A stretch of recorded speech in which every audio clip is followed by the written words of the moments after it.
So guys, आज की इस वीडियो में मैं आपको सिखाऊंगा कुछ इस टाइप का Republic day special photo editing, जैसे कि आप यहाँ पे स्क्रीन पे देख सकते हो।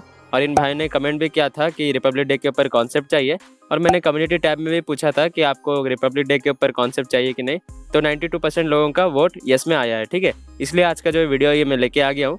आप भी इस वीडियो के कमेंट बॉक्स में कमेंट कर देना कि आपको नेक्स्ट वीडियो किस टॉपिक पर चाहिए। ठीक है, और अगर चैनल पे नए हो तो चैनल को सब्सक्राइब कर लेना, ऐसे ही और वीडियोस इस चैनल के ऊपर आपको रोज मिलती रहेंगी। और वीडियो को लाइक करना तो बिल्कुल भी मत भूलना। तो चलिए आज के इस वीडियो को स्टार्ट करते हैं।